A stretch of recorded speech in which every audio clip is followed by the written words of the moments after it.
नमस्कार, स्वागत है आपका प्राइम टीवी में और मैं हूं आपके साथ स्वप्निल यादव। वक्त हो चला है प्राइम उत्तर प्रदेश का, तो रुक करते हैं यूपी की खबर की ओर, जहां नए चुनाव आयुक्तों ने नियुक्ति के एक दिन बाद यानी आज पदभार संभाल लिया है। Chief election commissioner Rajeev Kumar ने शुक्रवार को सुबह दोनों चुनाव आयुक्तों ज्ञानेश कुमार और सुखवीर सिंह संधू का स्वागत किया। दोनों के पदभार संभालने के बाद आज चुनाव आयोग की एक अहम बैठक होनी है और इस बैठक में लोकसभा 2024 के चुनावों की तैयारियों की समीक्षा की जाएगी। इस दौरान दोनों चुनाव आयुक्त सीईसी के साथ चुनाव कार्यक्रम को निर्णायक रूप देने पर मंथन करेंगे। निर्वाचन सदन में होने वाली बैठक में इस बात को लेकर भी चर्चा की जाएगी कि लोकसभा चुनावों की घोषणा कब की जाए। मुख्यमंत्री योगी आदित्यनाथ आज सिद्धार्थनगर और गोरखपुर दौरे पर रहेंगे। लोकसभा 2024 के चुनाव से ठीक पहले सीएम योगी कई जिलों का दौरा चल रहा है, जहां सीएम योगी बम्पर होली गिफ्ट की सौगात देने वाले हैं। वहीं सिद्धार्थनगर में मुख्यमंत्री 551 परियोजनाओं का लोकार्पण और शिलान्यास करेंगे। वहीं सुबह 11:30 बजे से बीएसए मैदान सिद्धार्थनगर में कार्यक्रम होगा। वहीं आपको बता दें कि 4000 छात्र छात्राओं को टैबलेट और स्मार्टफोन का वितरण किया जाएगा और इसके बाद मुख्यमंत्री गोरखपुर जाएंगे, जहां 76 विकास परियोजनाओं का लोकार्पण और शिलान्यास करेंगे और इसके अलावा 1800 करोड़ की टाउनशिप की सौगात देंगे। वहीं आपको बता दें कि टाउनशिप 207 एकड़ के क्षेत्रफल में बन रहा है।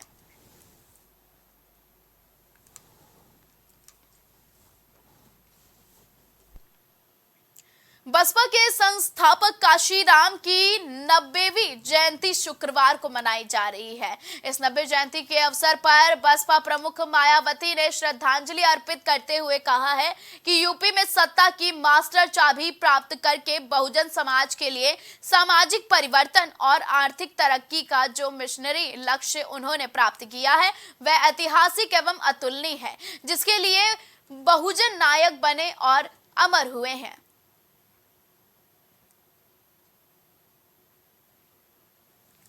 तो आज काशीराम की 90वीं जयंती है, जिस पर बसपा सुप्रीमो मायावती ने उन्हें श्रद्धांजलि दी है और सत नमन किया है। मायावती ने ट्विटर पर पोस्ट भी किया है और परम पूज्य बाबा साहब भीमराव अंबेडकर के लिए काशीराम को 90वीं जयंती के लिए श्रद्धांजलि अर्पित की है। लोकसभा चुनाव में सरकार की उपलब्धियां बताने के लिए भाजपा अपनी टीम तैयार करने जा रही है और ऐसे में ये टीम भाजपा मीडिया कार्यशाला के जरिए तैयार करेगी। इसकी शुरुआत आज कानपुर से होगी और इसके बाद कल आगरा में, गोरखपुर में, 17 मार्च में मेरठ में और 19 मार्च को वर्कशॉप होगी। वहीं आपको बता दें कि वाराणसी में 20 मार्च और लखनऊ में 21 मार्च को मीडिया वर्कशॉप होगी। तो होली से पहले अब भाजपा सरकार मीडिया वर्कशॉप करेगी, जिसमें टीम तैयार करी जा रही है। आपको बता दें कि यह कार्यशाला क्षेत्रीय स्तर पर आयोजित की जाएगी और भाजपा मीडिया कार्यशाला के जरिए जीत की रणनीति और तैयारियों को परखेगी। इसके जरिए मोदी सरकार की उपलब्धियों को जनता तक पहुंचाने की रणनीति भी बनाई जाएगी। नागरिकता संशोधन अधिनियम यानी कि सीएए लागू होने के बाद आज यूपी में जुमे की पहली नमाज अदा की जाएगी और इसको देखते हुए पूरे प्रदेश में यूपी पुलिस ने अलर्ट जारी किया है। वहीं विरोध प्रदर्शन की आशंका को देखते हुए लखनऊ में मशहूर शायर रहे मुनव्वर राणा की बेटी सुमैया को नजरबंद किया है। वहीं आपको बता दें कि इसके अलावा एनआरसी मामले में प्रदर्शन करने वाले लखनऊ में करीब 12 से ज्यादा कार्यकर्ता और नेताओं को भी नजरबंद किया गया है। डीजीपी प्रशांत कुमार ने प्रदेश के सभी जिलों में सतर्क रहने को कहा है और साथ ही अति संवेदनशील क्षेत्रों में अतिरिक्त फोर्स तैनात करने के निर्देश दिए हैं। कानपुर चकेरी पुलिस और बदमाशों के बीच मुठभेड़ हुई थी, जहां पुलिस ने मुठभेड़ के दौरान 2 बदमाशों को गिरफ्तार कर लिया है।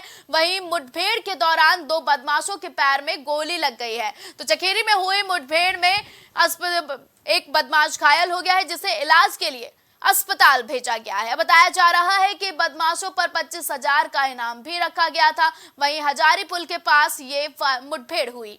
फरवरी महीने में हमारे यहाँ एक डकैती पड़ी थी रामगली मोहल्ले में। जो प्रिंसिपल हैं हेमलता जोशी जी, 70 वर्ष की उम्र है, और उस डकैती में बदमाशों को सूचना ये थी कि ये 5 से 7 करोड़ रुपये रखा हुआ है। उस बदमाशों का हम लोग हमेशा सर्विलांस पे पीछा कर रहे थे, लगे हुए थे, हमारी टीम लगी हुई थी, और ये फिर डकैती डालने के फिराक में थे और उनसे मुठभेड़ हुई है। ये लोग चूँकि वांछित चल रहे थे, इन पे इनाम रखा हुआ था, 33,000 रुपये, 25,000 रुपये का दोनों का इनाम है। एक और एक पकड़ा गया है, उसमें भी 25,000 रुपये का इनाम है। तो इंटर स्टेट गैंग के एक क्रिमिनल है। चेकिंग के दौरान में एक बाइक पे 2 व्यक्ति आ रहा था। पुलिस को देखकर वो व्यक्ति अपनी बाइक को पीछे करके जिस दिशा से आ रहा था उसी दिशा में भागने लगा। पुलिस ने उसका पीछा किया। पीछा करने के दौरान में पुलिस के ऊपर उसके द्वारा जान से मारने के नीयत से फायरिंग करी गई। पुलिस की जवाबी कार्रवाई में उसे एक गोली लगी है। उसे चिकित्सा उपचार के लिए अस्पताल में ले जाया गया है।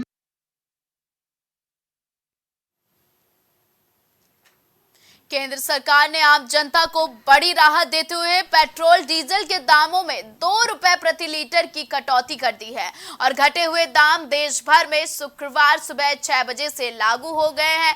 वहीं सरकार के इस फैसले के बाद देश के सभी राज्यों में पेट्रोल डीजल के दाम कम हुए हैं। वहीं आपको बता दें कि केंद्र सरकार के फैसले से पहले राजस्थान सरकार ने पेट्रोल डीजल के दाम पर 4% कम करने का ऐलान किया था और इससे पहले 1.40 रुपए से लेकर 5.30 रुपए तक सस्ता हो गया है। वहीं डीजल 1.34 रुपए से लेकर 4.85 रुपए तक सस्ता हो गया है।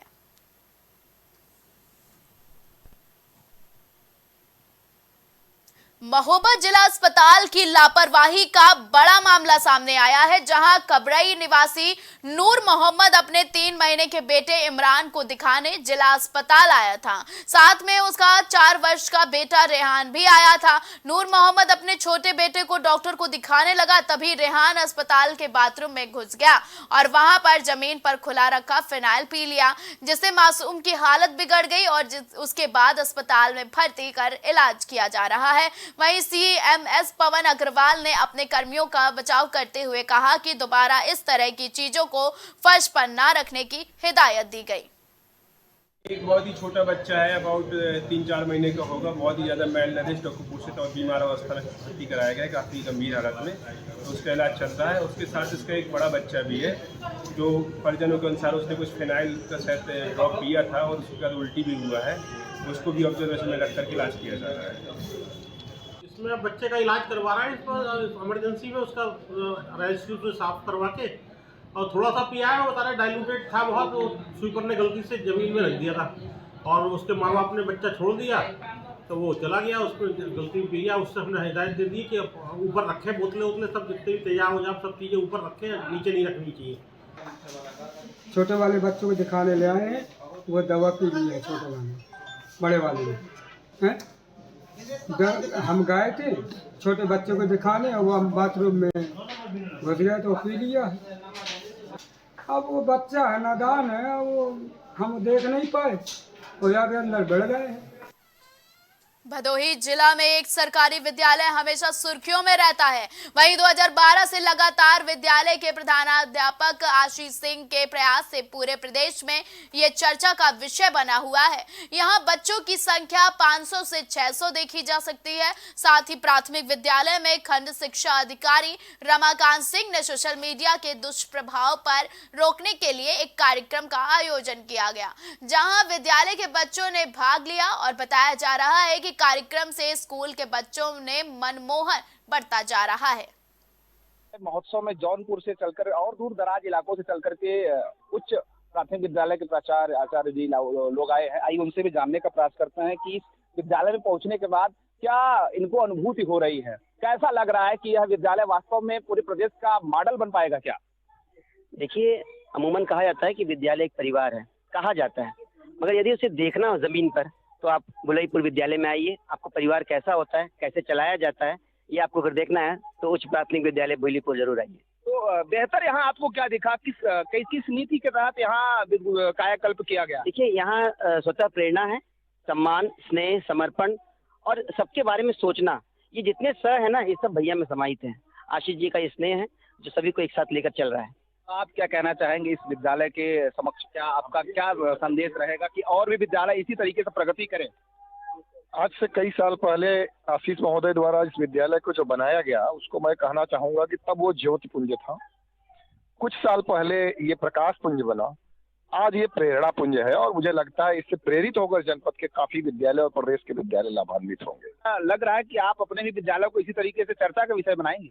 बिल्कुल, हम लोग इससे हमेशा पूर्व में भी प्रेरणा लेते रहे और आगे भी लेते रहेंगे। हम लोग के रोल मॉडल है भैया और उनके मार्गदर्शन में लोग आगे बढ़ते रहेंगे। तो कैसा आपका क्या इससे बड़ा रोल मॉडल रहेगा आने वाले भविष्य में कि ऐसा ही रहेगा?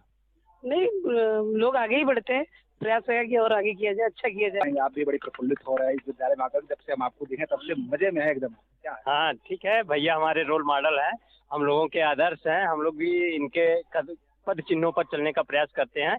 और ये भुलईपुर बहुत शानदार है, पूरे प्रदेश का एक ऐसा मॉडल आज जो भुलईपुर महोत्सव हो रहा है ऐसा मॉडल प्रस्तुत करेगा, सब इससे लाभान्वित होंगे और विद्यालय।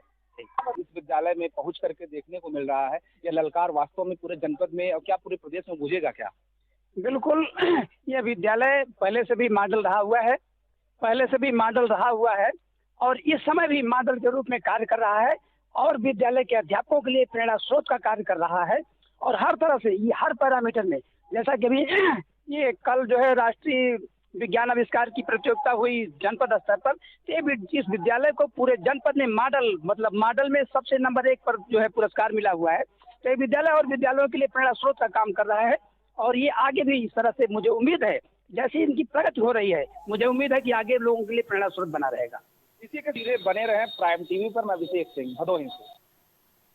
लखीमपुर खीरी में मधुमिता शुक्ला की बहन निधि शुक्ला 3 दिनों से अनशन पर बैठी हैं। आपको बता दें कि अमरबड़ी त्रिपाठी के कांग्रेस में शामिल किए जाने के बाद से निधि शुक्ला काफी ज्यादा नाराज हैं। 3 दिनों से अनशन पर बैठी निधि शुक्ला को मनाने के लिए कांग्रेस पार्टी के प्रदेश सचिव संजीव पांडे उनके घर पहुंचे हैं और संजीव पांडे ने आश्वासन दिया है कि पार्टी 2024 के लोकसभा चुनाव में अमरबड़ी त्रिपाठी को प्रत्याशी नहीं बनाएगी। देखिए, हमारे कांग्रेस के भाई हमारी बात सुनने आए हैं और इस बात से दिल को बड़ा सुकून मिला है कि कम से हमारे अपने लोग, हमारी पार्टी हमारी बात, हमारा दुख दर्द सुन रही है। लेकिन सुन रही है, सवाल इस बात का है कि इस बच्ची को देखिए, इन बच्चियों को देखिए आप जी, ठीक है, इनके सामने हमारी पीड़ा क्या रखती है। हम तो भूखे प्यासे मर नहीं गए हैं, बिना जिंदा हैं अभी हम। पार्टी से सिर्फ हम ये चुनना चाहते हैं कि वो हत्यारों के साथ में है कि नहीं। हमारा सिर्फ ये कहना है कि न्याय यात्रा अमरमणि त्रिपाठी के साथ, अमरमणि त्रिपाठी के साथ होगी, कि कानपुर में पीड़ित महिलाओं के साथ होगी, कि सीमा सिंह और निधि शुक्ला के परिवार वालों को न्याय दिलाने के लिए होगी, कि इस हत्यारे के साथ होगी। हम आपकी बात से सहमत है, इसलिए तो यहाँ पे हमको भेजा गया है, मैं आया हूँ। जो भी बात है, तो अब जो अनशन हो रहा है खत्म हो गया क्या?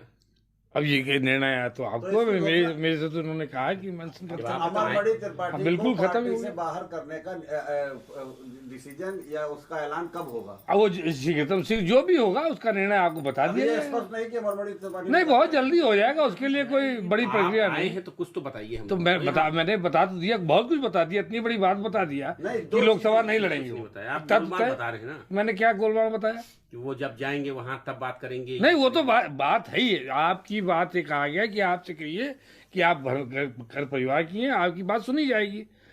तो यही तो बताने हैं, सुनने तो आए हैं। आप आदमी पीड़ा क्या कि कोई आया नहीं, अभी सुना है, डिसीजन नहीं लिया। नहीं, डिसीजन लगभग आपके पक्ष में नहीं होता तो आते ही क्यों? को निधि शुक्ला ने एक अनशन शुरू किया था। अनशन इस बात को लेकर था कि अमरमणि त्रिपाठी को कांग्रेस पार्टी में शामिल किया गया, उनका निष्कासन होना चाहिए।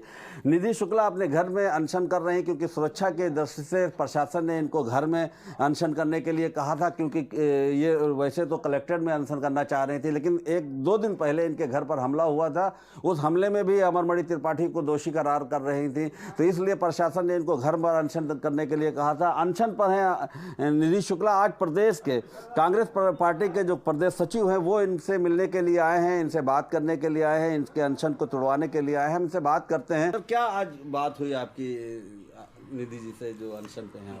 नहीं, बात क्या हुई, मेरी बात तो आपसे हो गई थी। कुछ इनको पार्टी से व्यक्तिगत असंतोष है इनका, और उस असंतोष को जानने में आया हूँ। मेरी बात हुई और हमने इनको भरोसा दिलाया है और इसीलिए आए हैं कि आपकी बात को पूरा करने के लिए हम आए कि आप अनशन तोड़ें। क्या इनका जो फैसला है वो फैसला तो कहा था ठीक है, मैं इसीलिए आप लोगों को बुलाया था, बाकी तो आपने कोई बात की ऊपर के पदाधिकारी? ऊपर से बात मैं भेजा क्या लगता है कब तक ये निर्णय आ जाएगा? बहुत जल्दी आ जाएगा। हम बात करते हैं निधि से कि क्या आखिर डिसीजन लिया, क्या फैसला लिया अभी तक? हाँ निधि बताइए, अभी आपसे बात हुई, कांग्रेस के आला पदाधिकारी आपके पास आए, क्या डिसीजन लिया? देखिए आए हैं प्रदेश सचिव जी आए हैं, तो मुझे इस बात का सुकून मिला है कि कम से कम उन्होंने हमारा दुख दर्द जाना। कांग्रेस पार्टी ने हमारी बात को, हमारी तकलीफ़ को जान रहे हैं वो लोग। राहुल जी न्याय यात्रा कैसे करेंगे? अमन मणि त्रिपाठी के साथ न्याय यात्रा नहीं हो सकती, क्योंकि कांग्रेस पार्टी कोई एक इंसान की पार्टी नहीं है। कांग्रेस पार्टी सारे कार्यकर्ताओं की पार्टी है, सबकी है। इसीलिए राहुल जी से मेरा यही कहना है कि अमन मणि त्रिपाठी और इन दोनों हत्यारों को पार्टी से निष्कासित करें, फिर सच में न्याय यात्रा करें। था आज प्रदेश के जो सचिव हैं और लखीमपुर प्रभारी, उनके आने के बाद आश्वासन तो मिला है, लेकिन फैसला ना मिलने की वजह से निधि शुक्ला ने अभी अपना अनशन तोड़ने का फैसला नहीं लिया है। लगातार वो अनशन पे, उनका कहना है कि राहुल गांधी या प्रदेश के कोई पदाधिकारी इस मामले में कोई अपना बयान देते हैं तभी इस अनशन को खत्म करेंगे। तो कहीं ना कहीं निधि शुक्ला का अनशन लगातार जारी है। प्राइम टीवी के लिए आमिर रजा, लखीमपुर खीरी। तो यूपी की खबरों में फिलहाल के लिए बस इतना ही। देश और दुनिया की तमाम बड़ी और अहम खबरों के लिए आप देखते रहें प्राइम टीवी।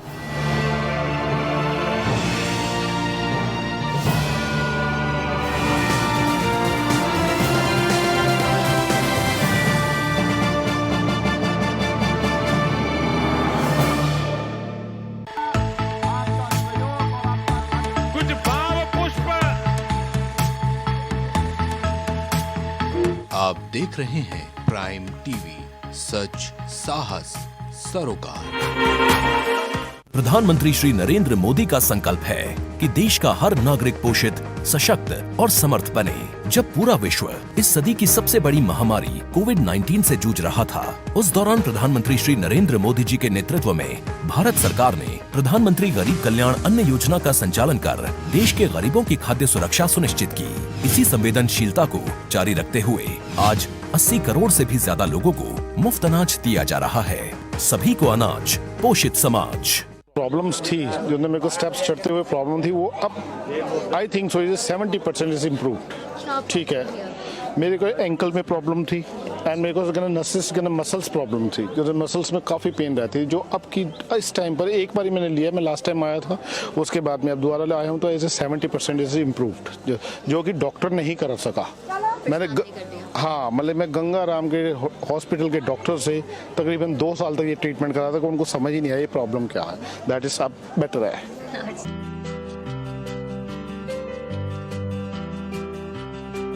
अगर आप करना चाहते हैं अपने बिजनेस को प्रमोट, तो इसके लिए आपको चाहिए होगा एक सपोर्ट। बेहतर स्क्रिप्ट, शानदार ग्राफिक्स, बेहतर विजुअल, दिखाएंगे कमाल, जानकारी पहुंचेगी जन जन तक, आपका काम करेगा धमाल। इन सभी चीजों के लिए अब ना हो परेशान। Brand promotion, motion designing and video editing, 2D और 3D animation, television telecasting, social media works, script writing जैसे कामों के लिए आज ही कांटेक्ट करें 9267925186 पर। इसी के साथ ही आप हमें जीमेल भी कर सकते हैं vikasproduction.gfx@gmail.com पर।